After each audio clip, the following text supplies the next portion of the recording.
everybody. It's me, DaynaLN Knuckles, the People's Oracle. Let me just make sure. Yep, the sound is doing good over here. Let me give y'all a chance to show up.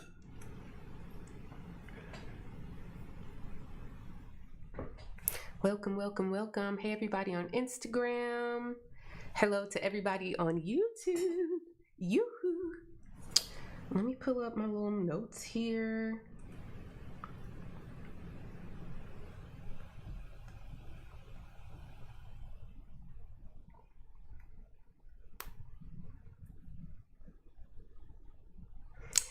Hello.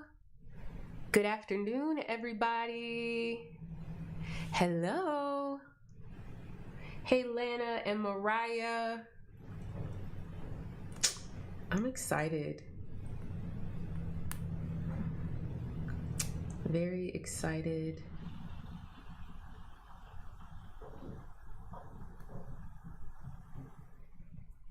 Hello, everyone. Hello, hello. We're here.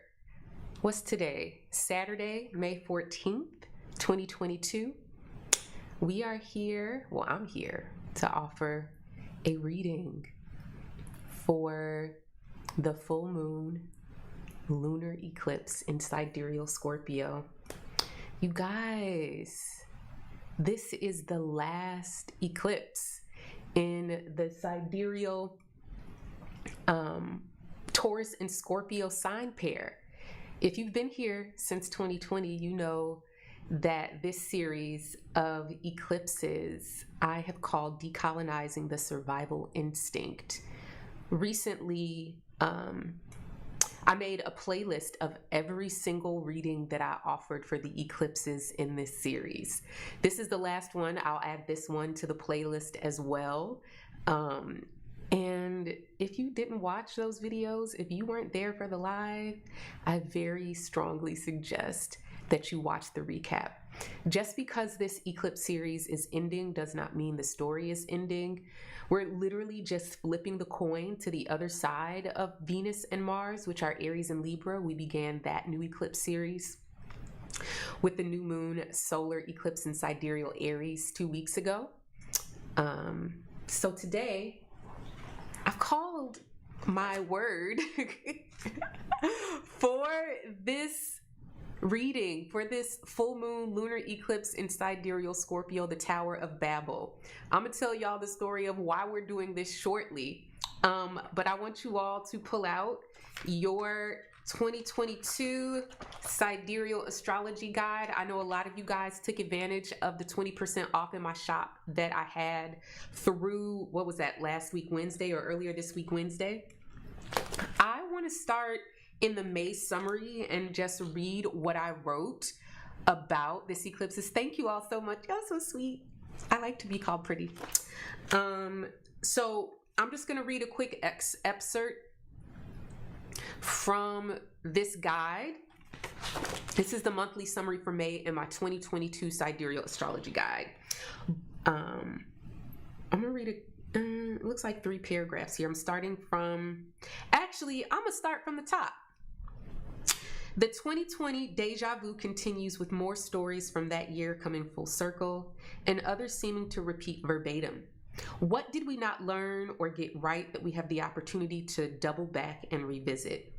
2 important events this month bridge summer and spring 2020 with 2022, Mercury retrograde in Sidereal Taurus, and a full moon lunar eclipse in Sidereal Scorpio. This is the final eclipse in the Taurus-Scorpio sign pair. The stakes are higher now, and the tension is much more fraught as we fully realize the battles we must fight over the next decade. Both Mars, the planet responsible for Scorpio, and Saturn are in Aquarius at the full moon and lunar eclipse in Scorpio. Scorpio, Aquarius, Taurus, and Leo are all fixed signs with the wound of being shamed and rebuked. They cope via self-abandonment by internalizing the alienation, erasure, rejection, and humiliation they've experienced in relationship and community. This portion of that work demands that we build our muscle of self-definition. Who are you in absence of the identities you've been assigned based on the apparent shape of your genitals, hair texture, skin color, vocal pitch? Who are you in the absence of being told who to be and how to feel and look, and without the constant threat of harm should you refuse to conform? Back here in the fill in the blanks for May, I have reclaiming my body and right to feel. If you watched my live earlier this week, I recapped all of the fill in the blanks for each of the eclipses in this series. I pulled out the 2020 Sidereal Astrology Guide, the 2021 Sidereal Astrology Guide, and capped it off with the fill in the blanks from the 2022 Sidereal Astrology Guide, all of the eclipse in this series. This eclipse series began with a full moon lunar eclipse in Sidereal Scorpio on June 5th, 2020. Mars was in Aquarius. This time, we've got the same setup, except for Saturn is in Aquarius now. So when I talk about self-definition, I'm talking about when you look in the mirror and you gaze at yourself, how do you see yourself? What lenses are you filtering your sense of self through? Do you automatically look at yourself in terms of your assigned gender and look at your body to judge whether it fulfills the expectations? Do you look at your body? Do you look at yourself? Do you conceive of an image of yourself through the gaze of capitalism, meaning that you judge yourself based on how able your body is to sell your labor? Do you conform to the expectations of race and gender in a way that will allow you to sell your labor for more than someone else's labor? Do you know that you're not your labor? Did you know that you're not your gender? You're not any of these expectations. But because, as I've shared repeatedly, especially in my most recent post on Saturn and Aquarius, you've internalized the eyeballs, the judgment, the gazes of those who have had the power of life and death over you. I promise you, you wouldn't be judging your penis size if you had not internalized what is expected of you based on your gender. You wouldn't care because women wouldn't judge you based on your penis size. Your sexual partners wouldn't judge you based on your penis size. You wouldn't be judging your body size because you would not have internalized the expectation that based on your gender, you need to have a certain body size. So don't tell me that you have not internalized the gaze of patriarchy. You judge your entire body and being through that lens. You judge your entire body and being through the lens of capitalism, right? You can't even rest. You can't even take a nap because you are fearful that you will be seen as lazy. You cannot cry and embody the authenticity of your feelings because you will be deemed as weak, right? So for this full moon, reclaiming my body and my right to feel, this is the necessary first step for revolution. And I hope that you see that this series of eclipses is a preparation for revolution. Revolution begins in the body. It begins with your reclaiming your body and your right to feel, to see yourself through your own eyes. But you can't see yourself through your own eyes until you feel, because then you'll realize how much you've hurt yourself and mutilated yourself in order to conform to the roles and expectations you've been assigned, which is really what Taurus is about. Taurus is, well, who or what does it look like I am? And we're constantly manipulating and mutilating our appearance to conform to the gaze of those who have the power of life and death over us. But this eclipse series, Decolonizing the Survival Instinct, began and ends with us reclaiming our body. This eclipse series began with the state murder of George Floyd. And for a moment, we all gathered in solidarity, validating the humanity of Blackness and Black people. All over the world, people shouted Black Lives Matters. They may not have understood just how much Black lives don't matter. They may not have understood just how much they have contributed to the erasure and violence towards Black lives. They may have not realized the ways that they're claiming and embodying and performing the identity of whiteness in and of itself is an erasure and violence towards Blackness, right? But here we are at the end of this, and here in America, America, we received, just as Mercury was stationing retrograde in Taurus, we received news of a draft memo of overturning Roe versus Wade. All of a sudden, it's very clear that we must reclaim our bodies and right to feel. So today, I want to talk about the story of the Tower of Babel. This was right after I did the new moon solar return. New moon solar eclipse reading in Sidereal Aries a couple weeks ago. I feel like it was that night I laid down and spirit was like, the next new moon or next lunation, you are going to speak about the Tower of Babel. And I was like, well, why would I do that? And I got up a few days later, a week later, and read the story. I was like, okay. And then it hit me. So I'm going to read the Tower of Babel story. It's found in the 11th chapter of Genesis, verses 1 through 9. I'm going to read from the New Revised Standard Version just because it's the easiest to understand. Now, the whole earth had one language and the same words. And as they migrated from the east, they came upon a plain in the land of Shinar and settled there. And they said to one another, come, let us make bricks and fire them thoroughly. And they had brick for stone and bitumen for mortar. They said, come, let us build ourselves a city and a tower with its top in the heavens, and let us make a name for ourselves. Otherwise, we shall be scattered abroad upon the face of the whole earth.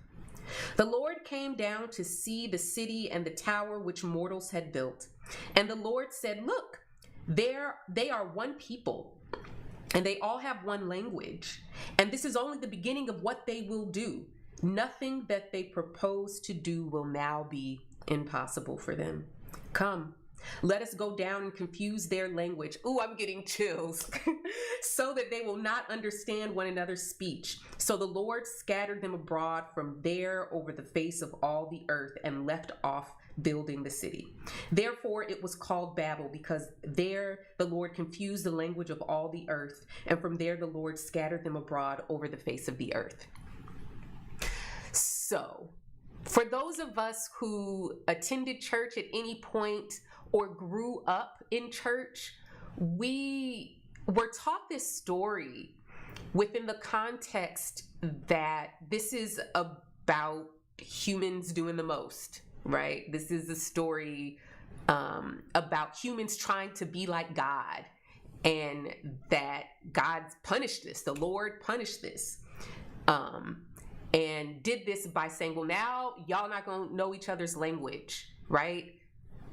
And they take this very literally. But this began to make sense to me.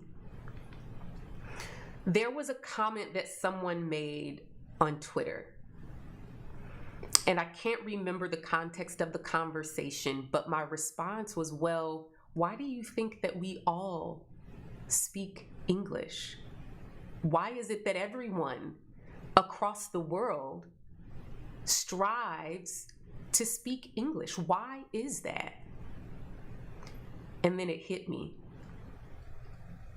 When we're taught this story, we are taught to identify with the people who are building the tower. We are taught to identify with those who are gathering the brick and laying the mortar to build this tower as high as heaven. We are taught to identify with these people and to see ourselves as being humbled by the Lord, and to see ourselves as being put back in our right place. But I want to read this part again where the Lord came down. The Lord came down to see the city and the tower which mortals had built. And the Lord said, look, they are one people, and they have all one language. And this is only the beginning of what they will do. Nothing that they propose to do will now be impossible for them. Come, let us go down and confuse their language so that they will not understand one another's speech. I want you to imagine that you are the Lord. You are the us. You are the colonized. You are the one who has lost your language. You are the one who has had to conform to whiteness. You are the one who was put into boarding schools and murdered, only now, 100, 200 years later, finding your grave. You are the one. You are the Lord. You are the one whose task it is to confuse the language of the oppressor. You are the one who must decolonize your survival instinct. You are the one who must reclaim the languages of your ancestors. You are the one who must reclaim your gods. You are the ones who must reject the gaze of patriarchy. You are the Lord. You are the one who must confuse the language of the oppressor. You are the one who must decenter the gaze of capitalism. You are the one who must reject the identity of whiteness. You are the one who gave up your indigenous gods in order to become white. You are the one who has forgotten the language. You are the one who has forgotten the sacrifices your deities called for in order to bring rain and to fertilize the lands. You are the ones who forgot the prayers in order to claim the power of whiteness. You are the one who forgot, rejected, and was forced violently to erase from your memory the many splendid embodiments and languages of gender. You are the one. How convenient it is for us to always identify with our oppressor. We build towers in their names. We pass currency with their gods on it. Decolonizing your survival instinct. This is the beginning of revolution. The tower is your body. How has your body been stripped down and rebuilt with the brick and mortar of whiteness? How has your body been stripped down and rebuilt with the brick and mortar of patriarchy? Whose vision determines what you speak? Whose vision determines what you see? Whose language determines what you speak? Whose language narrates your self-talk? Whose gaze judges how you see yourself, how you see others, how you interpret this world? Come, let us go down and confuse their language so that they will not understand what one another speak. You are the us. Come, let us, in solidarity with each other, confuse their language. Look at us doing it already. Their panties are in such a bunch about using they, them. This is not the way that the language was supposed to be used. Look at us doing it already. Your body is the primary site of revolution. It is where it begins. It is where it ends. And how appropriate that this eclipse series began and ended with us reclaiming our bodies and the right to feel. The revolution is here. Look at you. Look at you feeling your feelings and being in your body. Look at you rejecting the gaze of capitalism. Look at you questioning the gender binary. Look at you changing your name. Look at you changing the name that you are answering to. Look at you confusing them. confusing their language so that they will be scattered all about. This is the tower. This is the Tower of Babel. Do not identify with those who build a tower to their own gods of whiteness and capitalism. What you do to survive, who you must be to survive, how you must dress to survive, the language you must speak to survive, the way you must sell your labor to survive, the way that you must abandon yourself to survive is not who you are. It never was. Come now, let us reclaim our bodies and our right to feel as a means to confusing the tongue of the oppressor so that they will be scattered all about. Reclaim your body. Reclaim it. Reclaim it. Let's pull some cards. I feel like I really don't even need to speak no more about that because it's so obvious now. It's so obvious now.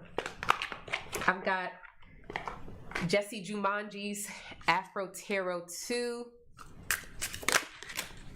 Now, I'm doing this and all week as I've been thinking about this, I was like, man, if the Tower card actually comes up, I'm gonna be shook. I doubt it will, but I'm gonna just shuffle and see what we have to say. I don't need the Tower card to come up though, because it's so clear. It's so clear to us. It's so clear to us. Thank you all. Thanks, Courtney.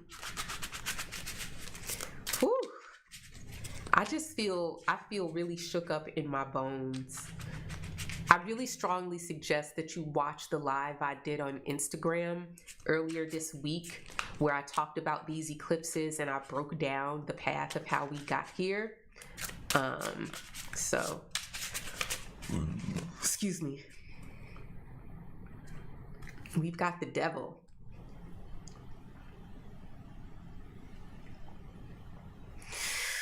What an image.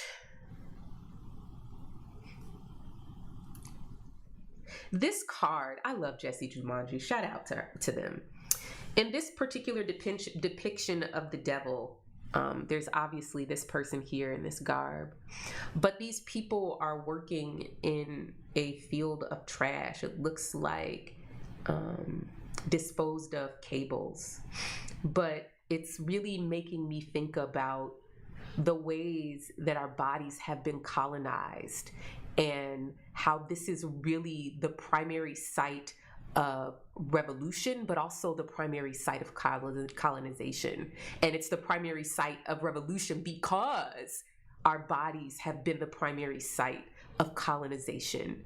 You really think that the reactions, the emotional reactions that you have to other people and even to yourself are authentic? You think that you feel how you feel about poor people because that's just the way that it is. You judge your own body. You judge the bodies of other people. You gender people. It's something that you do to people. Gender is not innate. It's something that you do to people. You gender people, meaning that you are judging their appearance and categorizing it based on your conditioning, right? And so understand that decolonizing the survival instinct begins with recognizing that your nervous system and the way that it reacts, the way that you emotionally react to stimuli internally and externally is a consequence of the fact that you have been colonized. Your body is occupied by capitalism.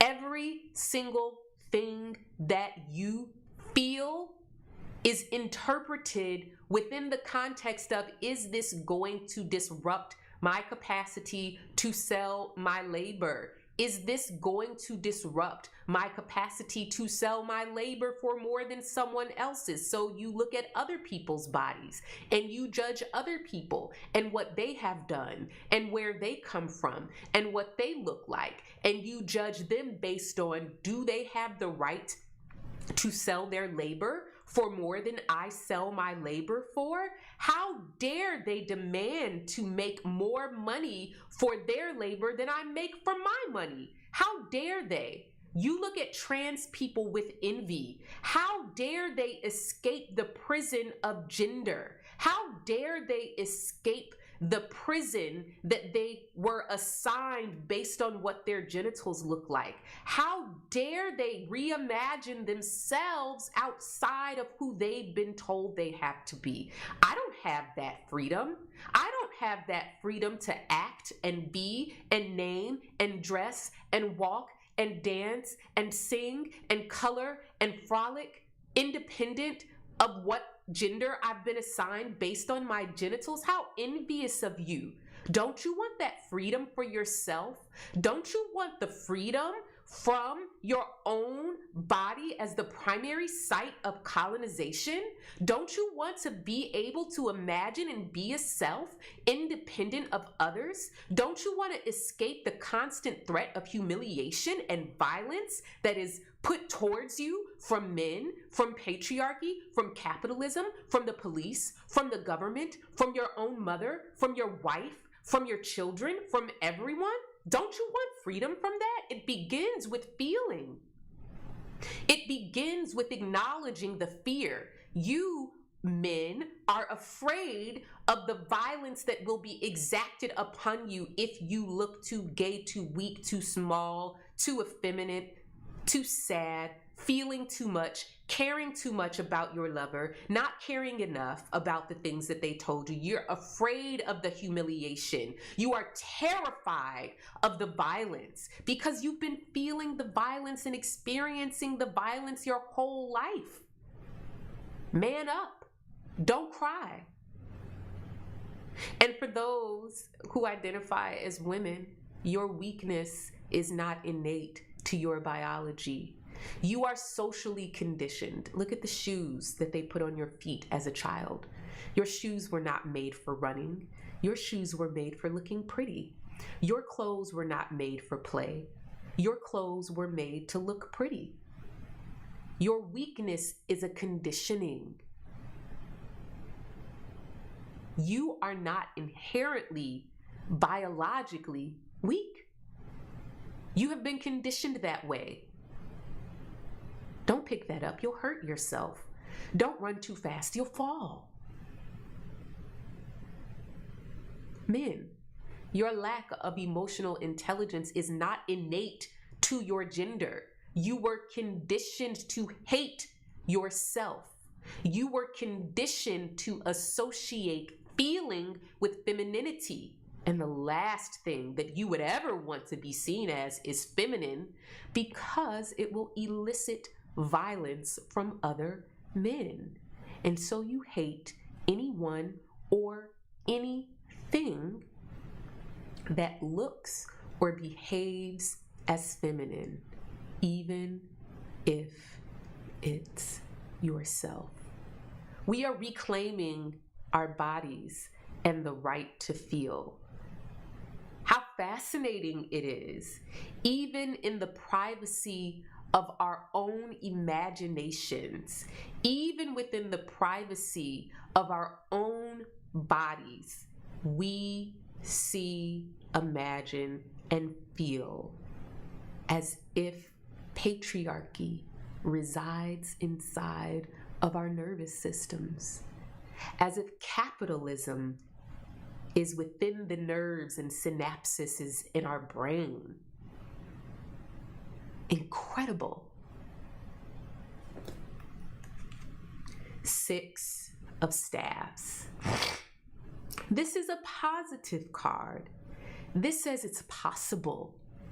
It is possible for you to reclaim your body and the right to feel. But the first thing that you must do is acknowledge that you don't own your body and you struggle to feel. You have to acknowledge that first. The only reason why we can get to a point, not the only reason, but a large reason, a large part of why we get to the point where the Supreme Court can overturn Roe versus Wade is because we have all been violently conditioned to hate ourselves and our bodies. Violently conditioned with the threat of death and harm and humiliation. Should you feel your sexual desire, you're a hoe, a prostitute, a slut, leftovers, unworthy of love and affection, tossed aside. No one will want you. Keep your legs closed. Your body is not your own. Your body belongs to your husband. Should you feel the desire for another, regardless of your assigned gender or theirs, you are an abomination to the Lord. You're going to burn in hell. You're not welcome here. Let the Lord save you. Let yourself be violently converted to heterosexuality.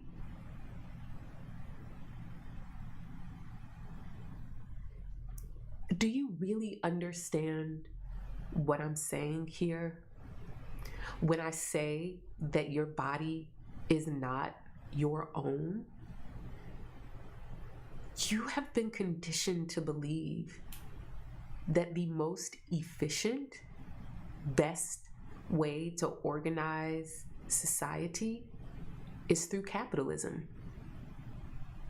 You have been conditioned to believe that the only moral way for you to survive is to sell your labor, your body, and your time in exchange for currency. And then you use that currency to buy your time back from the very people you sold it to. You have been conditioned to believe that you are inherently more powerful and stronger than women, and that you have a right to use that power however you please. This is not innate. You can change. You can reject that. You can be different. You can reclaim your body. You can reclaim your right to feel. And you absolutely must. Now is the time. There's a shortage of baby formula. There are anti-trans laws all over the US. There are anti-abortion laws and bans and the impending overturning of Roe versus Wade. The cost of groceries and gas is the highest it's been in 40 years. Wages are stagnant. Rent is unaffordable. It's too high. And here we are playing whack-a-mole. How shall we address the baby formula shortage? How shall we address the Black maternal death rate? How shall we address the high infant mortality rate? How shall we address high rent? How shall we address inflation? How shall we address high gas prices? How shall we address abortion bans? How shall we address violence? How shall we address how? They're all connected. And so before you confuse yourself and get all worked up because the problem seems too big, I promise you it's so easy. It begins with reclaiming your body and the right to feel. You got to be angry enough And the fact is, you cannot feel your anger because you are dissociated from your body. If you were to inhabit your body, the truth of how you have been violated, the truth of how patriarchy has made you hate yourself, the truth of the pain in your bones from selling your labor, the truth of how you've numbed yourself with alcohol and painkillers and sleep aids just so you can bring your nervous system down so you can sell your labor again tomorrow. The truth of those things is enraging, and some of you all don't want to feel it. It's too much. It hurts. You won't be able to bear it. But if you want to change any of these things, you must change. Today, cease being complicit with your own oppression. Today, reclaim your body and your right to feel, even if those feelings contradict the gender you've been assigned, even if those feelings force you into rejecting capitalism, even if those feelings make you confront the truth of the way that your own parents have been your oppressors, even if it means that your gender and your sexual identity you've been assigned based on your gender is not who you really are. Can you take that risk to love yourself, to accept yourself, and to see yourself through your own eyes? Revolution begins in the body. Freedom begins in your imagination. Liberation is when we all imagine together. Thank y'all. Thank y'all for tuning in. Thank y'all for tuning in. Man, listen, man, we've come a long way. So many of you all have woken up to yourselves, and I'm happy because we get to engage in some imagining together. A lot of y'all couldn't imagine before 2020. You couldn't see things any other way. You didn't see the possibility. But y'all getting there. We're getting there to imagining together. I'm DaynaLN Knuckles, the People's Oracle, the Sidereal Astrologer. You just got some divination for liberation, which means that the purpose of oracles is to be used for our political, economic, and spiritual liberation. Oracles are our tool of communal imagining. Come, let us confuse the language of our oppressors so that they might be scattered all across the earth.